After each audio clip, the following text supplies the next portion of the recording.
بسم اللہ الرحمن الرحیم الحمدللہ رب العالمین والصلاة والسلام علی رسول کریم وعلی آلہ واصحابہ اجمعین۔ السلام من الاسلام، سلام کہنا اسلام کا ایک شعبہ ہے۔ حضرت عمار رضی اللہ تعالیٰ عنہ نے یہ کہا کہ تین باتیں ایسی ہیں جس نے ان کو جمع کر لیا، اس نے ایمان کو جمع کر لیا۔ یہاں بھی وہی ترکیبیں ہیں جو پیچھے اصلاحات میں بتائی۔ امام بخاری رحمۃ اللہ علیہ نے جو ترجمۃ الباب لکھا تو اس کی سند کے ساتھ جو دلیلیں ہیں وہ آگے ہیں، تو یہ پہلے تعلیق ذکر کی قال عمار، آگے پھر مرفوع حدیثیں سند کے ساتھ مسند ذکر کی۔ حضرت سیدنا عمار بن یاسر رضی اللہ تعالیٰ عنہ، ان کی امی جان کا نام سمیہ ہے۔ سمیہ ایک ہوتا ہے نا سمیٌ سمیۃ، یہ تصویر ہے سمیہ۔ یہ اور ان کی امی جان اور ابا جان تینوں سابقین اولین میں سے ہیں۔ ان کی امی جان حضرت سمیہ رضی اللہ تعالی عنہا کو ابو جہل نے شہید کیا، اور حضرت عمار رضی اللہ تعالی عنہ پر تشدد کیا، حتی تکلم بکلمۃ الکفر، کہ اس وقت تک نہیں چھوڑوں گا جب تک کہ کلمہ کفر نہیں بولیں گے۔ ان کے بارے میں پھر یہ آیت نازل ہوئی الا من اکرہ وقلبہ مطمئن بالایمان۔ امام عینی نے جو ان کے حالات ذکر کیے تو اس میں یہ لکھا ہے کہ ان کو مشرکین نے پکڑ لیا تو ان کا یہ تھا کہ تم یعنی رسول اکرم صلی اللہ علیہ وسلم کے بارے میں یعنی خلاف گفتگو کرو اور ہمارے بتوں کے بارے میں اچھائی سے ان کا تذکرہ کرو۔ تو یہ ابتدائی حالات میں یعنی ابھی ساری تعلیمات شاید ان تک نہیں اس وقت پہنچی ہوئی تھیں، تو لکھا اخذ المشرکون عمارا فلم یترکوہ حتی نال من رسول اللہ صلی اللہ علیہ وسلم وذکر آلہتہم بخیر، یہاں تک کہ نال من فلان کا مطلب ہوتا ہے معاذ اللہ کسی کے خلاف بولنا۔ تو انہوں نے ان کو پکڑا کہ اس وقت تک نہیں چھوڑیں گے جب تک کہ تم رسول اکرم صلی اللہ علیہ وسلم کے خلاف نہیں بولو گے اور جب تک کہ ہمارے بتوں کے حق میں نہیں بولو گے۔ تو جب انہوں نے چھوڑا تو یہ رسول اکرم صلی اللہ علیہ وسلم کے پاس پہنچے، حضرت عمار رضی اللہ تعالیٰ عنہ۔ قال ما وراءک، تو ہمارے آقا صلی اللہ علیہ وسلم نے فرمایا کیا ہوا؟ ما وراءک کا مطلب ہے پیچھے کیا چھوڑ آئے ہو، یعنی کس معاملے میں تمہیں پکڑا گیا تھا اور کیسے تم رہا ہوئے ہو؟ تو انہوں نے کہا شر یا رسول اللہ صلی اللہ علیہ وسلم، یعنی وہ بہت بری بات ہے کہ اس طرح انہوں نے مجھے پکڑا اور یہ پھر انہوں نے مجھ سے مطالبہ کیا کہ میں ایسا کروں اور پھر انہوں نے مجھے چھوڑا۔ تو اس لیے میں ان دونوں باتوں کو جو انہوں نے مجھ سے مطالبات رکھے ہوئے تھے اور مجھ سے وہ کروایا اور پھر مجھے چھوڑا، اس کو میں شر سمجھتا ہوں۔ اور ساتھ یہ بتا دیا واللہ ما ترکت حتی نلت منک وذکرت آلہتہم بخیر، کہ ایسا میں نے کیا جو ان کا مجھ سے مطالبہ تھا اور مجھے وہ مار رہے تھے۔ تو رسول پاک صلی اللہ علیہ وسلم نے فرمایا فکیف تجد قلبک، دل کا معاملہ کیا ہے؟ زبان سے تو تم نے ان کے کہنے پر ایسا کہہ دیا، دل کیسا ہے؟ قال مطمئنا بالایمان، قال فإن عادوا فعد وفیہ نازل الا من اکرہ وقلبہ مطمئن بالایمان۔ تو پھر ان کی حمایت میں یہ آیت نازل ہوئی کہ ایسے سے جب ان کا دل ایمان پر مطمئن ہے تو انہیں مسلمان ہی سمجھا جائے، اور یہ معاملہ جو ہے جو مشرکین نے اس حد تک ان پر تشدد کرنے کے بعد جو کروایا تو اس کا اب ان سے کوئی مواخذہ نہیں ہوگا۔ یہ بدر میں بھی شریک ہوئے اور سارے مشاہد میں، اور ہجرت حبشہ بھی کی اور پھر ہجرت مدینہ کی۔ 30 اور کچھ افراد مسلمان ہو چکے تھے کہ جب انہوں نے کلمہ پڑھا۔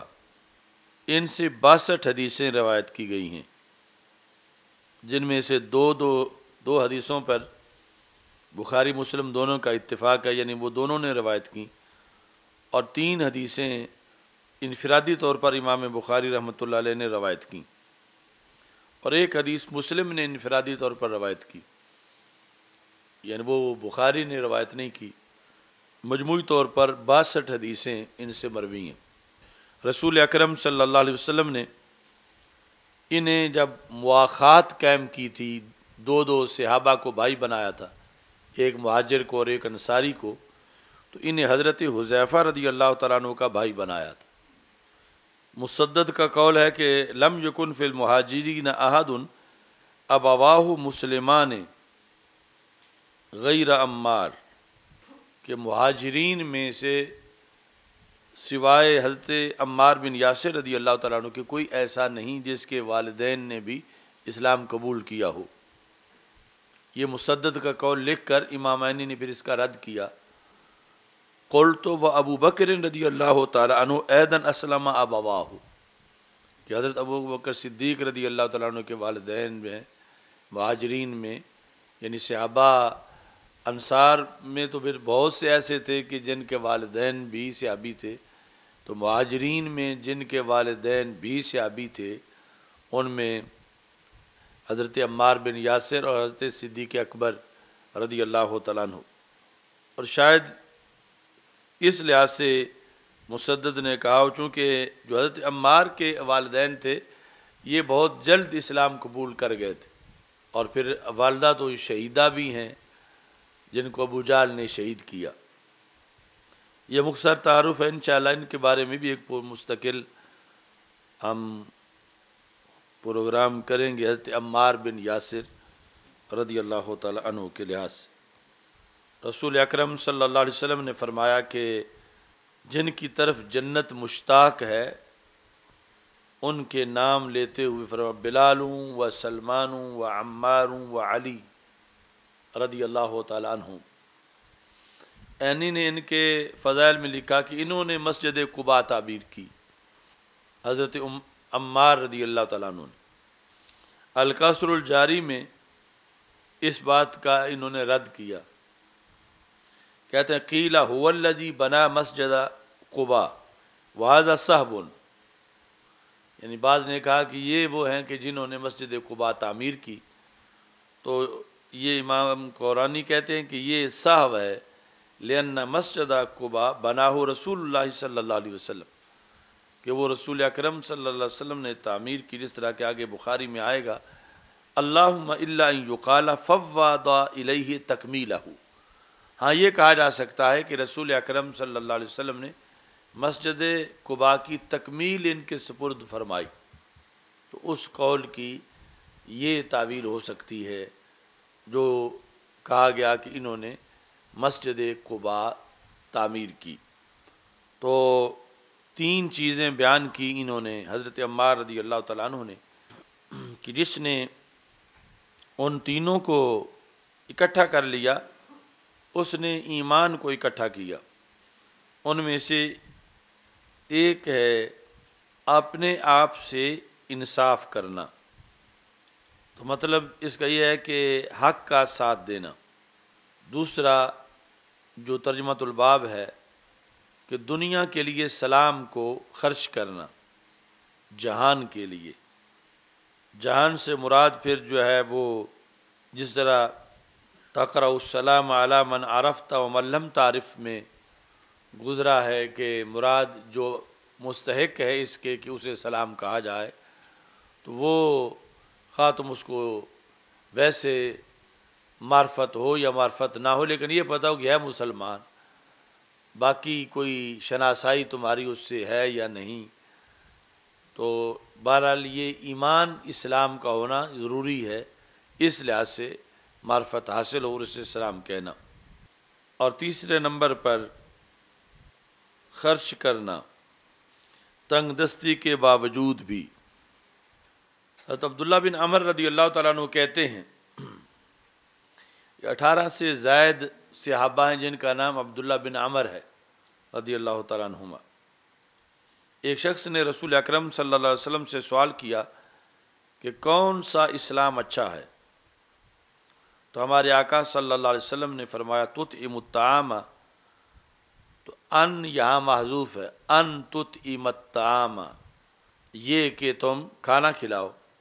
وتقرأ السلام علی من عرفت ومن لم تعرف، کہ تم سلام کہو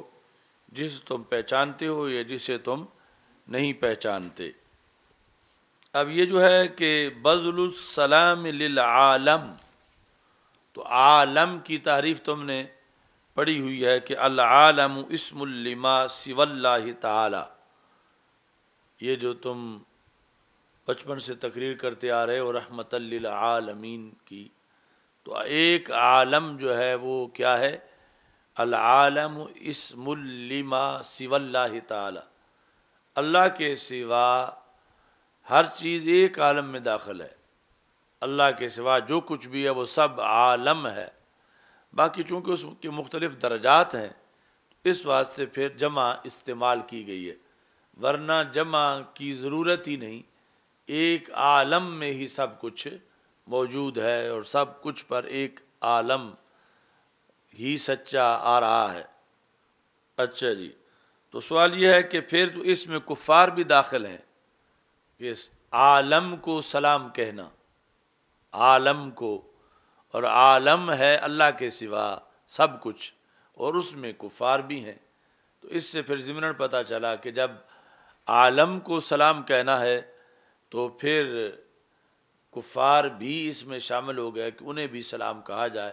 حالانکہ دوسری جگہ اس سے منع کیا گیا۔ تو امامین نے یہ سوال کیا اور پھر جواب دیا ذاک خرج بدلیل آخر، اس کے جو لفظ ہیں اس کے مطابق تو ایسے ہی ہے، یعنی اس حدیث کے لفظ اس میں یعنی سب شامل ہیں کفار بھی، مگر انہیں ایک اور دلیل سے نکالا گیا،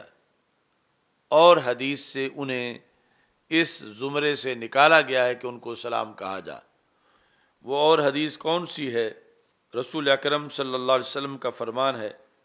کہ لا تبدأ الیہود ولا النصارى بالاسلام، کہ یہود و نصارہ کو ابتدائی طور پر سلام نہ کہا جائے،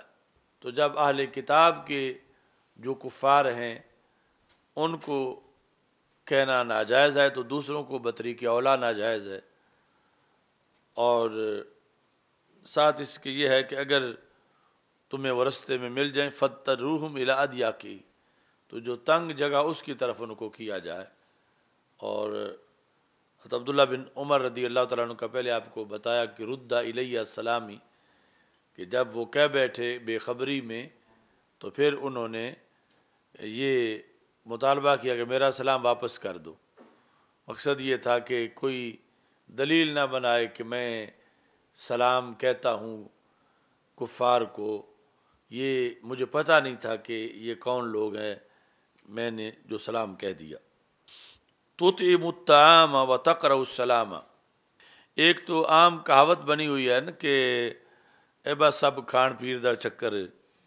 تو اس سے ہٹ کر یعنی اسلام کا ایک حسن بھی ہے اور یہ ایک حقیقت بھی ہے کہ اسلام میں اس چیز کو رکھا گیا ہے تطعم الطعام،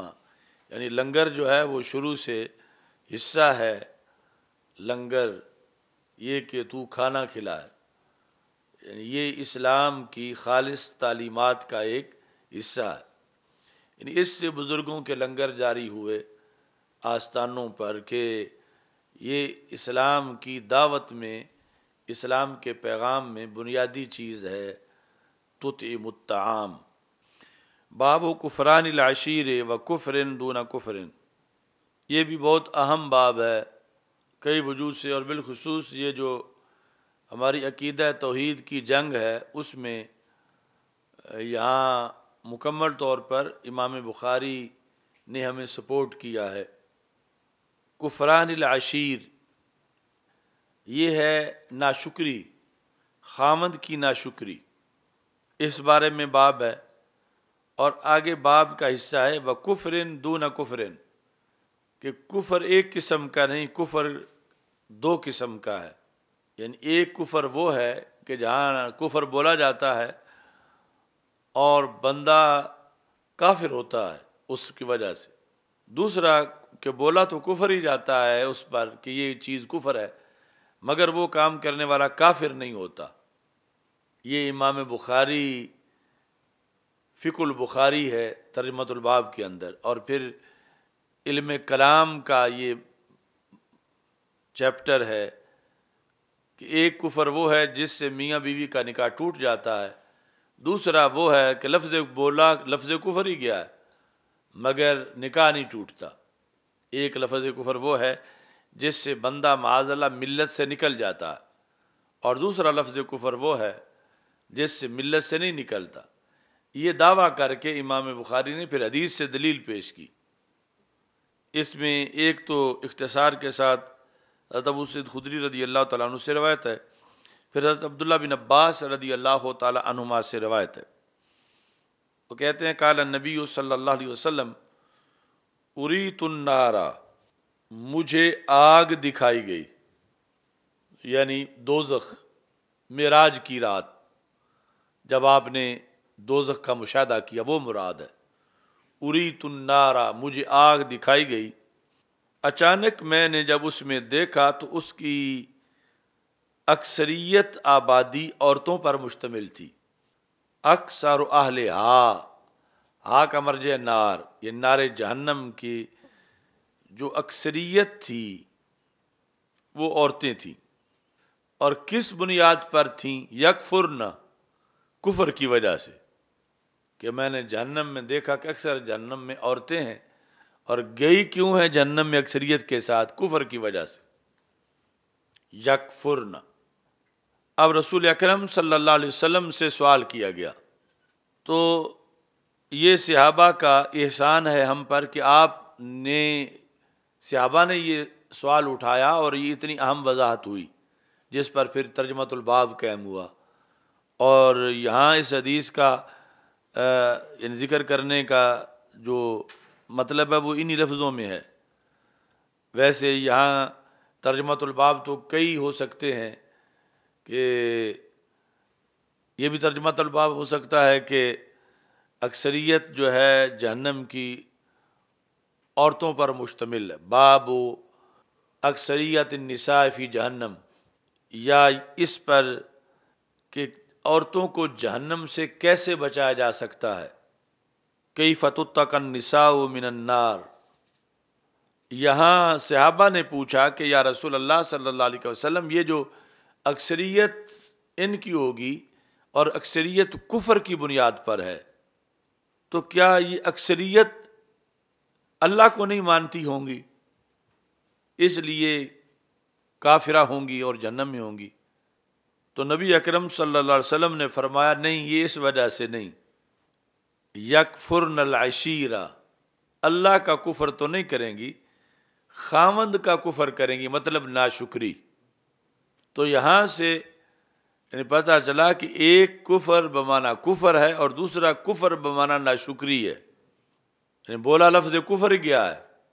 مگر مراد وہ نہیں جو عام کفر کا مطلب ہوتا ہے کہ یہ بندہ کافر ہو گیا ہے کہ اس نے اللہ کا انکار کر دیا ہے، یا ختم نبوت کا انکار کر دیا معاذ اللہ، یا قرآن کا انکار کر دیا ہے۔ جس طرح اس انکار پر جو حد درجہ خسارہ ہے اور دائمی جہنم ہے اس پر کفر کا اطلاق کیا جاتا ہے، ایسے ہی عورت کا خامند کی ناشکری کرنا یا کسی کی ناشکری کرنا، اس ناشکری کو بھی کفر کہا جاتا ہے، ناشکری پر بھی کفر کا اطلاق کیا جاتا ہے۔ تو پھر ایک کفر وہ ہے جس کی وجہ سے بندہ کچھ دیر کے لیے جہنم میں جائے گا، ایک وہ ہے جس کے ہمیشہ کے لیے جائے گا۔ اب یہ جو اکثریت آبادی ہے یہ وہ نہیں جنہوں نے دائمی جہنم میں رہنا ہے، یعنی ان میں بہت بڑا حصہ صرف خامد کی ناشکری کی وجہ سے گیا ہوا تھا، کہ جنہوں نے سزا لینے کے بعد بالآخر جنت میں چلے جانا ہے، کس بیس پر کہ ہیں مسلمان، اور ان سے غلطی ہو گئی ہے اور وہ جہنم میں گئی ہیں۔ لیکن جہنم ان کا ٹھکانہ ہمیشہ کا نہیں، وہ تب ہوتا ہے جب دوسرا کفر ہو۔ تو یہاں سے امام بخاری نے بھی یہ چیز کشید کی کہ لوگوں کو بتایا جائے کہ سارے کفر ایک جیسے نہیں ہوتے، بلکہ کفر کی دو قسمیں ہیں۔ ایک کفر وہ ہے کہ جس کی وجہ سے سارے حکم لگتے ہیں، نکاح بھی ٹوٹ جاتا ہے، ایمان بھی ختم ہو جاتا ہے، جہنم بھی دائمی ہے۔ دوسرا کفر وہ ہے کہ جس کی وجہ سے نکاح بھی نہیں ٹوٹتا، بندہ ملت سے بھی نہیں نکلتا، اور دائمی جہنمی بھی نہیں بنتا۔ اب ان دونوں میں زمین و آسمان کا فرق ہے۔ یکفرن العشیرہ و یکفرن الاحسان، کہ یہ جو میں نے دیکھی تو یہ ساری وہ نہیں تھی جو ملت اسلام سے نکل چکی ہوں، بلکہ سبب یہ تھا کہ تھی تو مسلمان ہی بہت سی، لیکن انہوں نے ناشکری کر رکھی تھی۔ ناشکری کس کی؟ خاوند کی، عشیر ہے خاوند، اور ناشکری احسان کی۔ اب آگے ایک جملہ ہے، اس ناشکری کا بیان ہے۔ جن کی شادی ہوئی ہے انہیں اس کا شاید زیادہ پتہ چل جائے، اور یہ یعنی 14 صدیاں گزرنے کے باوجود حقیقت ہو بہو اسی طرح ویسے ہی آ رہی ہے۔ یعنی عورتیں یہ تبدیل نہیں کر سکیں اپنی فطرت، کہ ہمارے آقا صلی اللہ علیہ وسلم نے ایسا فرمایا تھا تو ہم ایسا نہ ہونے دیں، جبکہ یہ بڑا اہم ہے کہ جو کلمہ گو ہیں اور پھر عشق رسول صلی اللہ علیہ وسلم کا دعویٰ ہے اور سرکار نے فرمایا ہے، تو بہرحال یہ چیز مشکل بڑی ہے، اس بنیاد پر پھر وہ ایسے ہی آ رہی ہے۔ اچھا جی، یکفرن الاحسان کیسے؟ لو احسنت الی احداہن الدہر، احسنت اب اس سے مراد ہے اے مخاطب، اگرچہ 15ویں صدی کا ہو، اس وقت جو سامنے بیٹھے تھے ان سے گفتگو سے لے کر آج 15ویں صدی تک، اور آگے صدیاں بدلتی جائیں گی اور مخاطب بدلتا جائے گا۔ لو احسنت الی احداہن الدہر،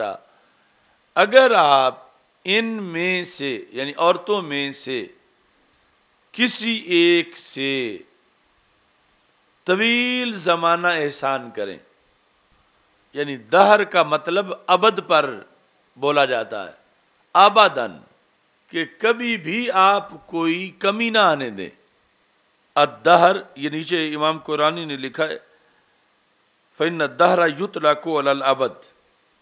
ویسے تو یہ دہر ان چیزوں میں سے ہے نا جو امام اعظم ابو حنیفہ رحمۃ اللہ علیہ سے جن مسائل کے بارے میں لا ادری ثابت ہے، کہ جب پوچھا گیا کہ اس کا مطلب کیا ہے تو آپ نے فرمایا لا ادری، یعنی اتنے بڑے امام نے وہ اس حدیث میں جس میں ہے کہ یسبون الدہر وانا الدہر، کہ لوگ دہر کو گالی دیتے ہیں حالانکہ دہر تو میں خود ہوں، اللہ تعالیٰ فرماتا ہے کہ میں دہر ہوں۔ اور ہمارے پاس اس کا ترجمہ صرف زمانے کا لفظ ہے، اور زمانے اور دہر میں بہت فرق ہے، تو اس واسطے امام صاحب نے سکوت اختیار کیا کہ میں نہیں بتاؤں گا کہ دہر کیا ہوتا ہے۔ لیکن یہاں جو لفظ دہر استعمال ہے یہ اس سے ہٹ کر ہے کہ جو لادری والا دہر ہے، اور جو حدیث قدسی میں ہے کہ اللہ نے فرمایا انا الدہر، میں دہر ہوں۔ یہاں ہے کہ لمبا زمانہ اگر تم ان میں سے کسی ایک کے ساتھ لمبا زمانہ احسان کرو، مثلا 20 سال 30 سال 40 سال 50 سال 60 70 سال، لمبا زمانہ، مثلا یہ جو کہ شیخ احمد صاحب بیٹھے ہیں ان کی عمر جب آج کے بعد اللہ کرے 90 سال ہو جائے اور شادی کو 70 سال گزر جائیں تو قبلہ مائی صاحبہ جو ہیں جن کو 70 سال تک انہوں نے کوئی کمی نہیں آنے دی اور 70 سال انہوں نے ہر چیز ان کو فراہم کی، ثم رأت من کا شیء، 70 سال کے بعد کبھی تھوڑا سا ان کی طرف سے فرق لگ گیا اور انہوں نے کوئی چیز لا کر نہیں دی تو سرکار فرماتے ہیں قالت، وہ کہے گی ما رأیت منک خیرا قط،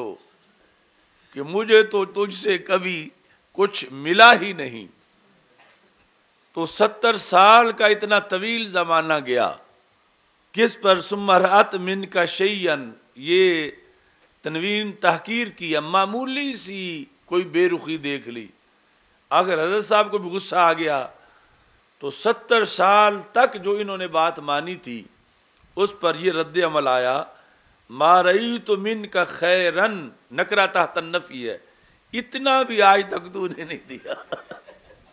اور پھر قطو نے ساری کسر نکال دی ہے، ما رأیت منک خیرا قط،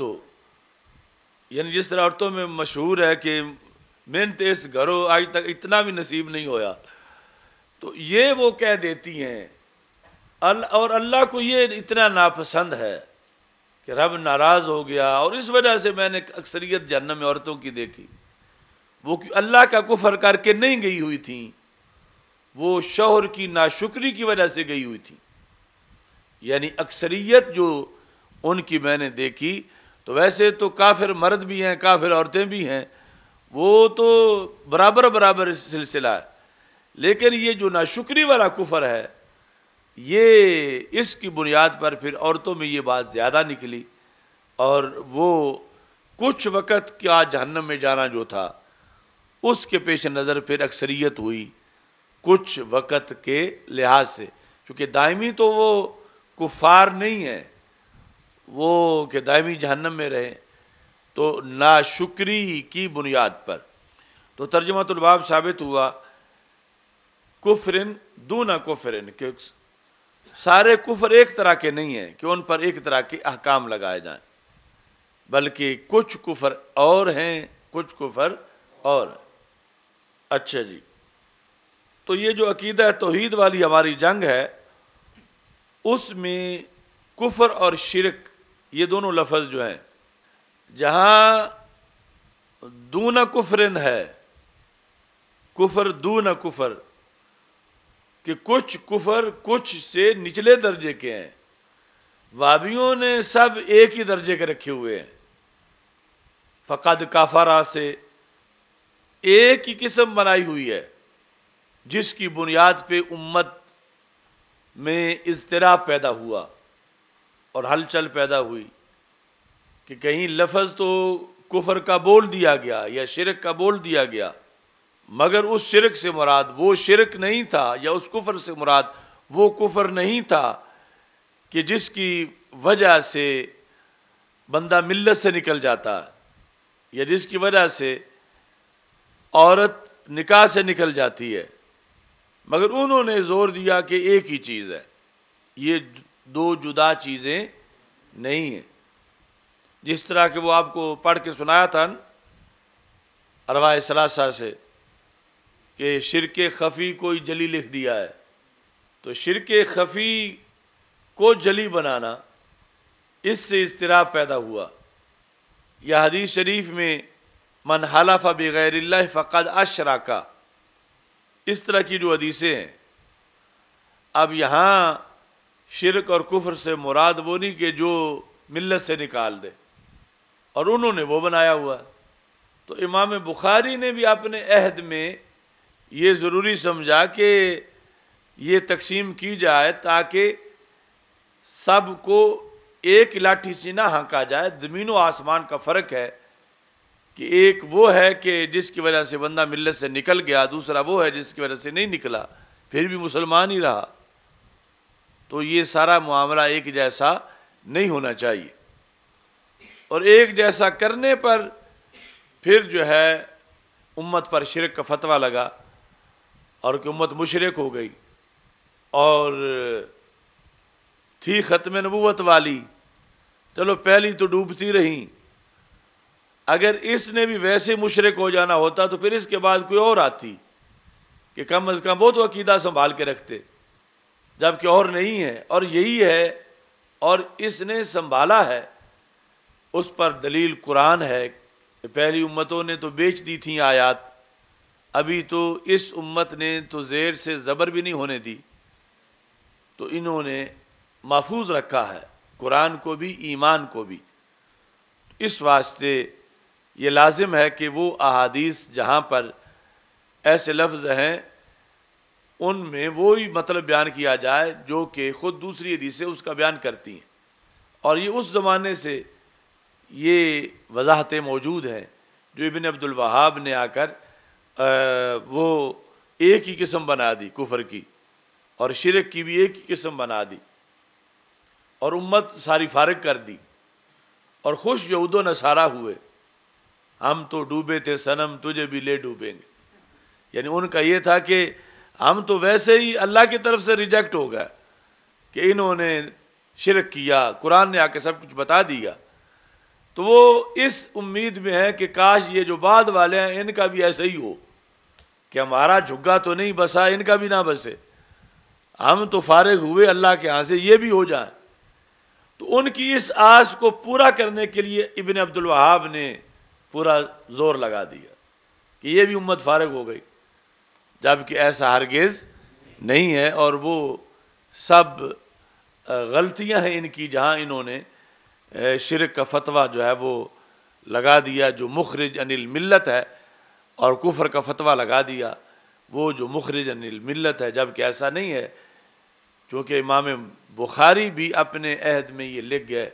کہ کفر ایک کفر دوسرے سے ہلکے درجے کا، وَكُفْرٍ دُونَ كُفْرٍ دُونَ كُفْرٍ، دونا کے بعد جو کفر ہے یہ بڑا کفر ہے، اور جو پہلا کفر ہے یہ چھوٹا کفر ہے، ایک کفر دوسرے کفر سے ہلکا ہے، یعنی پہلا لفظ تو کفر کا بولا جا رہا ہے مگر مراد ناشکری ہے، اور اس سے بندہ ملت سے باہر نہیں نکلتا۔ اب یہاں پر امام عینی نے یعنی جوں پھر امت کا کارواں آگے نکلا تو پھر ان باتوں کی وضاحت ہوتی چلی گئی، تو پھر کفر کی مزید اقسام بیان کی گئیں۔ کفر کی تو چیز جتنی بھی بری ہو اس کی پہچان اس لیے لازم ہے کہ اس سے بچیں گے تب جب پتہ ہو کہ یہ فلاں آفت ہے، یعنی جب تک پہچان نہ ہو تو ہو سکتا ہے بندہ اس کو گلے لگا بیٹھے حالانکہ وہ بڑی بری چیز ہو، تو بری سے بری چیز کی پہچان بھی اپنے ایمان کے تحفظ کے لیے ضروری ہے۔ اس واسطے پھر کفر کی بھی قسمیں کی گئیں،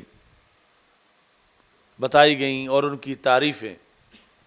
ویسے تو کوئی کہہ سکتا ہے نا کہ تم اچھے ہو کہ کفر کی تعریفیں کرتے ہو، تو کفر کی قسمیں اور ان کی تعریفیں یہ اہم ہیں،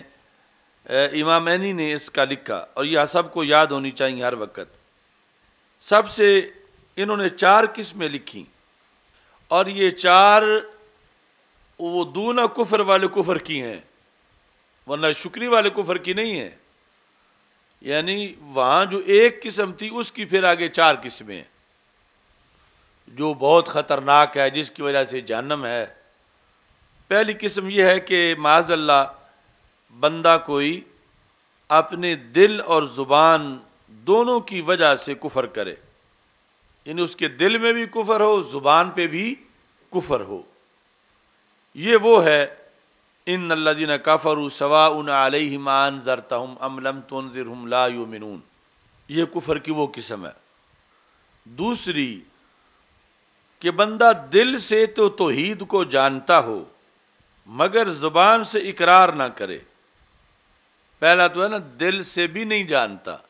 جیسے جن کی دلوں پہ مور لگی ہوئی تھی۔ دوسرا یہ ہے کہ دل سے توحید کو جانتا ہے مگر زبان سے اس کا اقرار،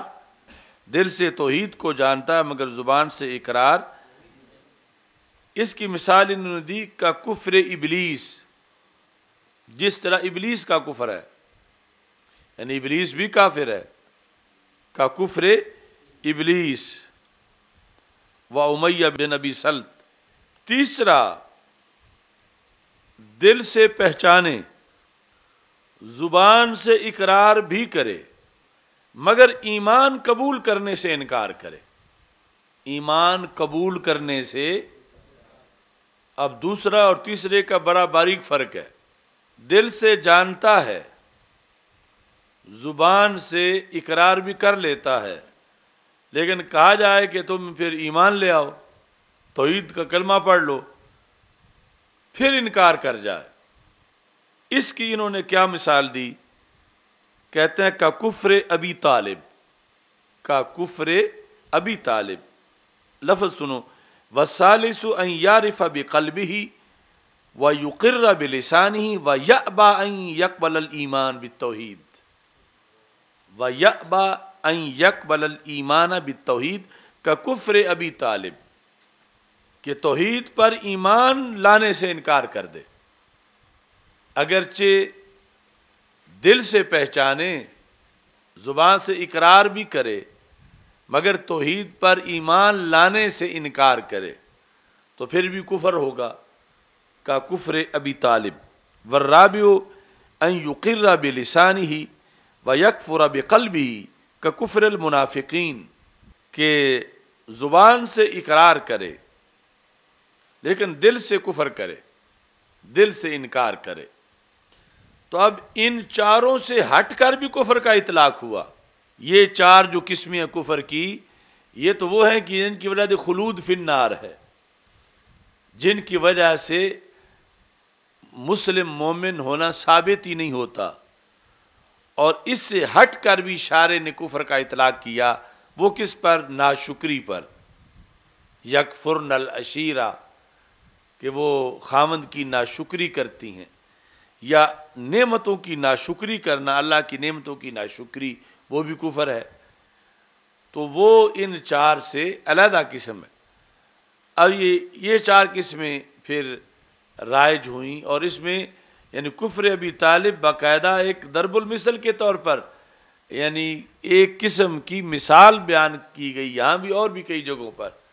یعنی اتنا یہ اسلاف امت کے اندر یہ طے شدہ مسئلہ ہے، خواہ تصوف کی کتابیں ہوں، خواہ تفسیر کی ہوں، خواہ حدیث کی ہوں، خواہ لغت کی ہوں، خواہ علم کلام کی ہوں، سب میں یہ مساوی طور پر یہی بیان 14 صدیوں میں ہوتا رہا، اور پھر احادیث کی روشنی میں۔ اب یہاں عورتوں کے بارے میں آیا یکفرن العشیرہ، یعنی بظاہر جو ہے یہ عورتوں کے رد میں گفتگو ہے، بہت عورتوں پہ بھاری ہے، لیکن حقیقت میں عورتوں سے زیادہ مردوں پہ بھاری ہے۔ یکفرن العشیرہ یعنی مردوں کے لیے بہت زیادہ قابل غور ہے، ایک مسلمان مرد کے لحاظ سے، یعنی ایک مسلمان مرد جس کی ناشکری پر اس کی عورت کو جہنم بھیجا گیا۔ اب یہ مرد ضروری نہیں کہ کوئی غوث کتب ہو کہ اس کی ناشکری ہوئی تو عورت جو ہے وہ جہنم گئی۔ یہ ہر مومن مسلم مرد، خواہ الف کو کلی کہتا ہو اور جوس بے زمانہ ہو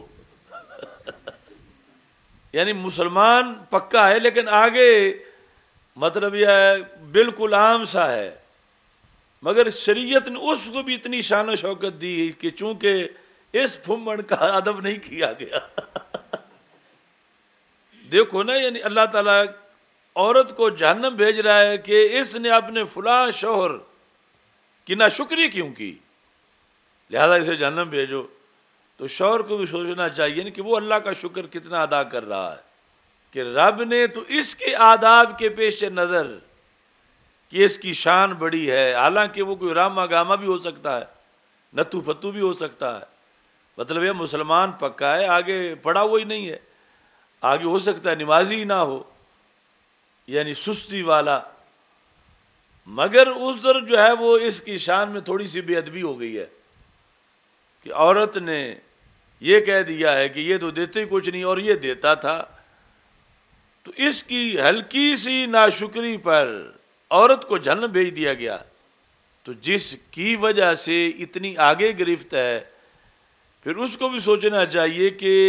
اس کا آخر عورت پر وہ حق تو نہیں ہے جو اس کے اللہ کا اس پر حق ہے. عورت نے اس کی تھوڑی سی ناشکری کی، حالانکہ اس نے عورت کو وہ انعامات نعمتیں تو نہیں دی جو اللہ نے اس کو ہر وقت نعمتیں دی ہوئی ہیں. تو اس کو پھر سوچنا پڑے گا بہت زیادہ اس بیس پر کہ اس کو شان دے کر رب نے اس کو سوچنے پہ مجبور کر دیا کہ تیری ناشکری پر ہم اتنا بدلہ لے رہے ہیں تیرا، کہ ناشکری اس نے کی وہ جہنم بھیج رہے ہیں. تو تجھے بھی پھر اپنے اللہ کے لحاظ سے یہ سوچنا ہوگا کہ کب سے تو کھا رہا ہے، اور 1 منٹ میں جو تو کھاتا ہے صدیوں تک 1 منٹ کا تو بوجھ نہیں اتار سکتا، اور پھر 1 منٹ نہیں تو روزانہ کھا رہا ہے. تو پھر یعنی یہ جملہ جو حدیث کا ہے عورتوں کو جہنم بھیج کر مرد کو زیادہ بوجھ تلے سوچنے پر کر دیا کہ تمہاری وجہ سے جب ان کو، حالانکہ ہو سکتا ہے وہ کتنی پرہیزگار ہو، یہاں غلطی یہ ہے کہ اس نے خامد کی ناشکری کی ہے اور اس کو جہنم بھیج دیا گیا. تو یہ جو مخدوم ہیں حضرت مخدوم صاحب، تو ان پر پھر کتنی ذمہ داری ہوگی کہ ان کی وجہ سے ایک عورت کو جہنم میں بھیج دیا گیا. تو پھر ان پر یعنی جس مرد کی بنیاد پر، اس مرد کو پھر کتنا آگاہ ہونا چاہیے کہ مجھے تو میرے رب نے اتنی شان دی ہے اور میں اسی رب کی حکم عدولی کروں کہ جس نے میری فرما برداری کے لیے کہ میری وہ فرما بردار ہے، اتنے سخت قانون بنائے ہوئے ہیں اور میں اس رب کی فرما برداری نہیں کر رہا. اس واسطے مردوں کے لیے یہ زیادہ مقام غور ہے کہ وہ ایک تو اپنی ویسے اصلاح رکھیں گھر کے معاملہ میں، اور دوسرا یہ ہے کہ اللہ تعالیٰ کے لحاظ سے عبادات کے اندر تاکہ شرمندگی نہ ہو سکتی ہے نا کہ وہی قیامت کے دن اللہ کے سامنے کا اس پھپنے واسطے میں نے جہنم گلیا آیا تے آپ اجندہ ہے، کیونکہ باتیں تو آمنے سامنے ہوں گی ساری. تو وہ یہ کہے کہ اس کی وجہ سے کہ میں نے اس کی ناشکری کی، رب تو نے مجھے جہنم بھیج دیا، چلو میں تو ادھر سے فارغ ہو کے آ گئی ہوں، لیکن اس سے تو پوچھے اس نے تیری کتنی ناشکری کی رکھی ہے. اس واسطے یعنی وہ ضروری ہے کہ مرد جو ہے وہ اللہ کے ساتھ جو اپنا معاملہ ہے وہ درست رکھے، لیکن یعنی شریعت نے اس پر مواخذہ کیا عورت پر، اور عورتوں کے لیے علیحدہ ہے تنبیہ اور مردوں کے لیے اس میں علیحدہ تنبیہ ہے. ضمناً دہر کی 2 قسمیں جو ہیں وہ بھی آ گئی کہ ایک تو دہر وہ ہے جو انت دہر میں دہر ہے، اور اس کے بارے میں امام اعظم ابو حنیفہ رحمۃ اللہ علیہ نے لا ادری فرمایا. اور دوسرا دہر جو ہے وہ یہ لمبے زمانے کو کہتے ہیں. ایک اس کے جو لفظ ہیں اس حدیث کے، یہاں تو ہے نا یکفرن العشیرہ، تو ایک جگہ تکسرن اللعنہ، لعنت زیادہ کرتی ہیں، یعنی عورتیں لعنت زیادہ کرتی ہیں، وہ جو جہنم جانے کی وجوہات میں سے. تو یہ بھی کچھ عورتوں کا تقیہ کلام ہوتا ہے، یعنی لعنت سے جو مترادف الفاظ ہیں. اور لعنت کا مسئلہ یعنی ضمناً یہاں امامینی نے لکھا کہ لعن المومن کا قتل ہی، یہ رسول پاک صلی اللہ علیہ وسلم کا فرمان ہے، مومن پہ لعنت کرنا اس کے قتل کرنے کے مترادف ہے. تو جس طرح کسی کو قتل کرنا ہو تو یہ ایک بڑا بھاری کام ہے، اور اس کے لیے کوئی سوچتا ہے کہ پھر کیا بنے گا جب میں اس کو قتل کروں گا تو نتیجہ اس کا کیا ہوگا. تو ایسی لعنت کرتے ہوئے بھی سوچنا چاہیے کہ جس پہ وہ لعنت کر رہا ہے. اس میں انہوں نے لکھا واتفق العلماء علی تحریم اللعن، لعنت کی تحریم پر علماء کا اتفاق ہے. ولا یجوز لعن احد بعینہ، یہ لفظ لا یجوز لعن احد بعین مسلما او کافرا او دابا. یہ دابا والی یہ تو جٹوں کو پوری پکی ہوتی ہے، بھینسوں کو، گدھی کو، گائے کو، بکری کو. تو انہوں نے کہا کہ مطلقاً مسلم ہو یا کافر ہو یا جانور ہو اس پر لعن کرنا جائز نہیں،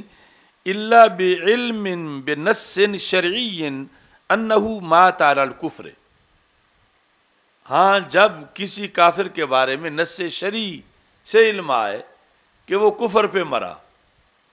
تو پھر شخصی لعنت جائز ہے. یعنی یہ وہ جو قانون ہے مطلقاً اسلام میں جو امام اعظم ابو حنیفہ کا جس کا حوالہ دیا مجدد صاحب نے، انہ مات علی الکفر او یموت علیہ، یا ابھی مرا نہیں مرے گا، جس طرح کہ ابو جہل کے مرنے سے پہلے ہی سواء علیہم انذرتہم ام لم تنذرہم لا یؤمنون کی آیت اتر چکی تھی. کابی جہل و ابلیس علیہم اللعنہ. ایک ہے وصف کے ساتھ لعنت، اس میں یہ پابندیاں نہیں ہیں. تو ایک ہے لعن شخصی، تو لعن شخصی میں یہ ہے، اور دوسرا ہے لعن وصفی، وصف کی بنیاد پر، جس طرح کاذبین پر لعنت ہے. تو اب اس میں کی شریعت میں اجازت ہے کاذبین پر. ایسے ہی پھر یہ ہوگا کہ جو سیدنا امام حسین رضی اللہ تعالیٰ عنہ کے قاتلین ہیں ان پہ لعنت ہے، یہ بھی وصف کے ساتھ ہے. لیکن لعن شخصی کے لیے وہ قانون ہے جس کا پہلے ذکر ہوا، کہ جس طرح پھر اس کی مثال ابو جہل کے ساتھ دی گئی کہ ابھی اس نے مرنا ہے لیکن شریعت نے بتا دیا نص قطعی نے، اور یہ اس وقت تھا جب ابھی قرآن نازل ہو رہا تھا. تو مطلب یہ ہے کہ ابو جہل کے مرنے سے پہلے بھی لعنت جائز تھی شخصی اس پر، اس کا نام لے کر. پھر جو اس پر مر گئے کفر پر اور اس پر نص شرعی موجود ہے تو اب ان کی لعنت بھی پکی ہوگی شخصی طور پر. باقی وصفی جو ہے وہ ہر برا وصف جو ہے اس کے لحاظ سے کی جا سکتی. اس میں نے کہا کہ واللعن بالوصف لیس بحرام، وصف کے ساتھ لعنت حرام نہیں ہے. جس طرح کہ واصلہ مستوصلہ پر لعنت کی گئی، آرٹیفیشل بال اپنے بالوں میں ملائے یا کسی سے لگوائے، واشمہ مستوشمہ پر لعنت کی گئی، جو تندولے لگائے یا لگوائے. حدیث شریف میں ایسی بہت سی چیزیں ہیں جہاں لعنت کی گئی، اور وہ سب وصف کے بنیاد پر. تو یہ اصول بھی یعنی یہ عینی نے جو لکھا اس کو بھی ذہن میں رکھنا چاہیے. مثلا سود کھانے والے پر لعنت ہے، اب یہاں یہ کرنے کی اجازت ہے کیونکہ یہ لعن وصفی ہے، لعن شخصی نہیں ہے. تو لعن شخصی کے لیے اصول ہیں، اور وہ اصول یعنی کسی کی ذاتی پسند یا ناپسند پر نہیں، وہ شریعت کے اصول ہیں کہ لعن المومن کا قتل ہی. شخصی طور پر کسی پر لعنت کرنا یوں ہے جیسے اس کو قتل کرنا ہے. اس کے لیے پھر ویسے تحریم ہے، آگے مستثنیٰ ہے، اور اس استثناء پر کہ جب اس کا مرنا کفر پر نص سے ثابت ہو.